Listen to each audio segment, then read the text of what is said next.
करते रहेंगे। Today is bad luck for the Pakistan. You know, for the match. Team इस team को हरा दे। हाँ, ये दोनों इकट्ठे कर रहे थे, मैं देखा था। हरभजन ने कहा यार किसी को बुरा लगेगा, मगर ये सच है कि हमारी डोमेस्टिक टीम भी इनको हरा सकती है। खैर ये तो मुझे नहीं लगता कि डोमेस्टिक टीम हरा सकती है, बट ये बात सच है कि पाकिस्तान क्रिकेट और इंडिया क्रिकेट में ज़मीन आसमान का फ़र्क है, बहुत बड़ा फ़र्क है। अगेन ना मैं एक बात बताऊँ आपको, ये चीज़ गौर करिएगा, मैं ये नहीं कह रहा कि हम उनको हरा नहीं सकते हैं। ये दो चीज़ें होती हैं, एक होता है आप भारत को हरा दें, एक होता है उनकी क्रिकेट के लेवल पे पहुंचे। हराने को T20 है ना, आप पकड़ सकते हैं। जैसे कल पाकिस्तान ने गलती की, टॉस जीता, पहले बॉलिंग पकड़ ली, पहले बैटिंग पकड़ते, 150 भी करते, आप इस पिच पे इंडिया को फंसा सकते थे। किस तरह से 124 पे जब 2 आउट हुए थे ना उनके, और ये थोड़ा सा अर्ली ऑन आप उनको ये कोलैप्स मारते, जब पांड्या और वो शिवम तिलक वर्मा आउट हुए, तो प्रेशर होता है, जो मर्जी हो जाए। अब जो है वो रिदम में दिखाई नहीं दे रहे। उसके बाद जो हमारे बॉलर्स आए, उन्होंने भी कोई up to the mark bowling नहीं की। साइम अयूब, नवाज, इन्होंने अच्छी बॉलिंग की। उसके बाद उस्मान तारिक को लाया गया, लेट लाया गया। हालांकि ईशान किशन जो थे सेट हो चुके थे, लेकिन उस्मान तारिक का वहां पर बनता था, क्योंकि उनका डर हो वो तारी था, और सब देख सकते थे कि सूर्या कुमार यादव हो, दुबे हो, जिस तरह भी उनको खेल रहे थे वो कंफर्टेबल दिखाई नहीं दे रहे थे।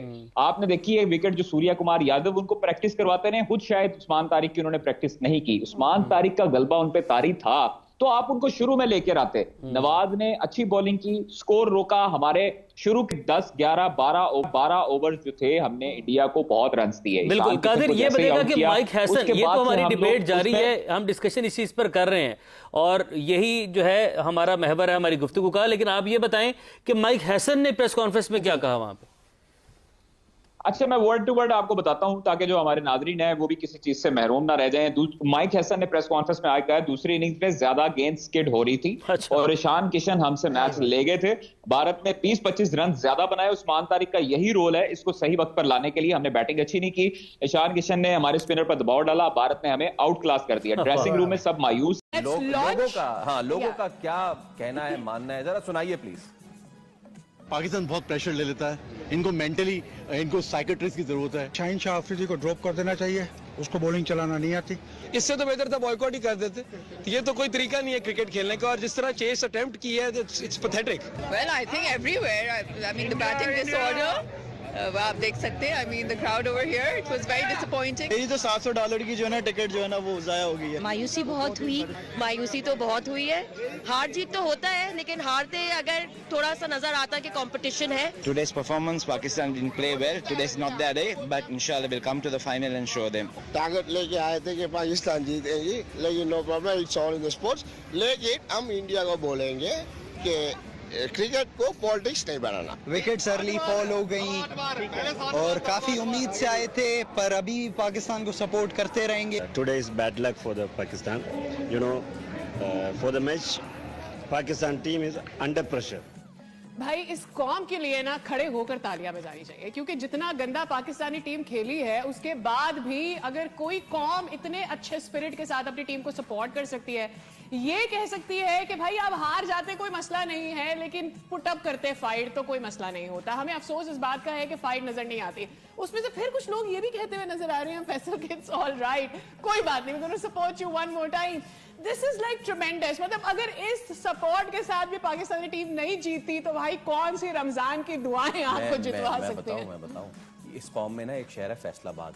मैं दरखास्त करूंगा अपने न्यूज प्रोड्यूसर से कि फैसलाबाद के लोगों की जो आरा है ना वो भी मंगवाएं, फिर आपको पता चलेगा कि खैर चलते तनवीर भाई के बाद।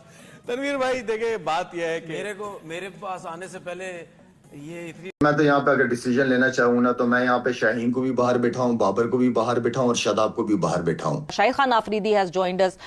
शायद डिसअपॉइंटिंग परफॉर्मेंस अगेन। जी सवेरा, क्या कहूँ और कैसे कहूँ। सवेरा होनी है। देखें, बार बार मैं यही बात करता रहा हूँ आपके साथ बैठ के कि गलतियां, एक तो गलतियां होती है, हमने ब्लंडर्स मारे हैं। अगर आप इंडिया की बैटिंग, बॉलिंग, फील्डिंग देखें, डिजर्व करते हैं जीतना। और मेरे ख्याल में हमने आज, क्योंकि लीडर जो होता है टीम को लीड करता है, आज डिसीजंस जो थे उसके पहले ओवर के अलावा बाकी डिसीजंस मुझे उसके बिल्कुल भी समझ नहीं आए। कि आप 10 ओवर तक हमारा जो ट्रम्प बॉलर था, जो बिल्कुल जो जिसको हमने छुपा के रखा हुआ था, किस लिए रखा हुआ था, एटलीस्ट उससे 1-2 ओवर करा लेते जहां पे रन आए जा रहे थे। उस्मान की बात कर रहा हूँ। तो मेरे ख्याल में वहां पे वो डिसीजन ना लेना, वहां काफी मैं समझता हूँ कि गंदी कप्तानी हुई। एंड देन फिर आपको पता है कि शाहीन पहले ओवर के बाद इतना कॉन्फिडेंट नहीं, उसके बाद उसको आखिरी ओवर करा दिया। फहीम अशरफ को हमने पता नहीं क्यों रखा हुआ है, जबकि पास्ट में मैचेस में देखा जाए तो फहीम अशरफ ने 1 आधा ओवर या 2 ओवर किए हैं, लेकिन वो भी आखिरी 18वां 19वां या 20वां ओवर वो कर चुका है बॉलर का। तो हमने शाहीन को ओवर दे दिया और उसको नहीं। तो इस तरह डिसीजन बैटिंग में अगर देखी जाए तो इंडियन बॉलर्स ने जो है ना वो एक्सपोज करती है पाकिस्तान की टॉप ऑर्डर बैटिंग लाइनअप को। जहां थोड़ा सा बॉल बाउंस, थोड़ा स्विंग हो रहा है, तो वहां हमारी बैट्समैनों की टांगे, टेक्निक वैगनिक सब आगे पीछे रह गई। तो जाहिर बात है जब आप इस तरह करेंगे, जो जिसकी जो जिम्मेदारी है वो पूरी नहीं करेगा, तो फिर आप उम्मीद भी ना रखें सवेरा। शाहिद भाई, हमने 7 बॉलर से अगर आज बॉलिंग करवाई है, क्या ज्यादा बॉलिंग ऑप्शंस होना उसकी वजह से कंफ्यूज दिखाई दिए कप्तान कि किससे स्पेल करवाना है, किसको कब हटाना है, किसको लगाना है, ज्यादा ऑप्शन होना ये वजह बनी या कोई और रीजन थी इसके पीछे? यार आप जब आधा तीतर आधा बटेर खेलते हैं ना, तो उसमें आप नहीं कर सकते, आप जेन्युइन के साथ जाना होता है। देखिए अगर आप अपनी बॉलिंग गिने तो मेरे ख्याल में तो अगर मैं शाहीन की बात करूं, उसके अलावा आपके पास दूसरा फास्ट बॉलर कौन है? सलमान नहीं शाहीन के साथ आज जो मैच में था फहीम अशरफ था आपके पास नवाज है, शादाब है, आपके पास उस्मान है, अबरार है, साइम अयूब है। ये टोटल तकरीबन 8 बॉलर। अगर पाकिस्तान कल के मैच में टॉस जीतकर खुद बैटिंग ले लेती तो क्या वो जीत जाती? मुझे ऐसा बिल्कुल भी नहीं लगता।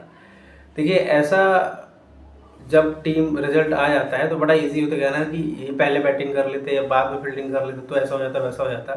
पर आप स्टैट्स उठा के देखिए, अगर पाकिस्तान की टीम पहले बैटिंग करने आती है तो उनके ऊपर बहुत ज़्यादा प्रेशर होता है टारगेट देने का, क्योंकि इंडिया की जो बैटिंग डेप्थ है वो बहुत ज़्यादा है, राइट। मतलब अक्षर पटेल जैसा बैट्समैन नंबर 8 पर आता है, अगर वो किसी भी टीम में होता है किसी अदर देन इंडिया तो डेफिनेटली वो टॉप 3 का बैट्समैन होता है। टॉप 3 नहीं तो टॉप 4 में तो नंबर 4 पर तो आता ही आता। पर इंडिया जैसी टीम में वो नंबर 8 पर आता है, तो you can believe the depth of the Indian batting. So इसका प्रेशर हमेशा पाकिस्तान पर रहता, और अगर वो पहले बैटिंग कर रहे होते तो ज़्यादा रन्स मारने के चक्कर में वो शायद 180 के लिए ट्राई करते, 190 के लिए ट्राई करते, हो सकता है कि वो 100 रन पर ही कोलैप्स कर जाते। तो इसके बहुत ज़्यादा चांसेस थे। तो पाकिस्तानी मीडिया में ये बातें बहुत ज़्यादा हो रही हैं कि सलमान आगा और जो कोच है उन्होंने गलत डिसीजन लिया। डिसीजन वॉज नॉट रॉन्ग, उन्होंने अपनी क्षमता के हिसाब से ये डिसीजन लिया था। उन्हें ये था कि इंडियन टीम को पहले बैटिंग के लिए बुलाया जाए, उन्हें ये सोचने दिया जाए कि टारगेट कितना रखना है, और ज़्यादा रन्स मारने के चक्कर में हो सकता है वो 130 140 पर या 150 पे ऑल आउट हो जाए, और फिर बाद में हम उन रन्स को चेस करने की कोशिश करेंगे। हालांकि पाकिस्तान को ये पहले से ही पता था कि इस मैच में उनके जीतने के चांसेस इंडिया के अगेंस्ट हार्डली 10% हैं, क्योंकि वो पहले से ही हार माने हुए थे, क्योंकि इंडिया की टीम जिस फॉर्म में चल रही है। तो वो एक साइड एज एक चांस लेना चाहते थे खुद को बाद में बैटिंग करा के, इसलिए उन्होंने ये डिसीजन लिया। अब बात आती है कि कल जो है मैच के समय मोहसिन नकवी चले गए, तो ये तो होना ही था। आई मीन जिस जोशो खरोश के साथ और जिस अहंकार के साथ वो अनाउंस कर रहे थे कि मैं पाकिस्तान टीम को बदल दूंगा, उसका हुलिया बदल दूंगा, पूरी क्रिकेट की जो बिरादरी है वो मेरे आगे सर झुकाएगी, ये सारी चीज़ें वो कर रहे थे, करने की कोशिश कर रहे थे। पर अल्टीमेटली ज़्यादा से ज़्यादा बस यही हुआ कि उनकी डिमांड रख ली गई और इंडिया जो है श्रीलंका खेलने चला गया। इसके अलावा और कोई डिमांड पाकिस्तान की एक्सेप्ट नहीं की गई। तो ये मीडिया में बेकार की बातें चल रही हैं। शोएब अख्तर का गुस्सा होना बनता है मोहसिन नकवी पे, क्योंकि मोहसिन नकवी ने आने के बाद कुछ खास चेंजेस इस टीम में किए नहीं है, और ना ही इस टीम की परफॉर्मेंस निकल के आ रही है, कुछ भी दिख नहीं रहा है। ना तो बैटिंग में एक उनके पास ऐसा बैट्समैन नहीं है जो कि हमारा जो नंबर 8 है उसके लेवल का भी हो। So this is the condition of Pakistan.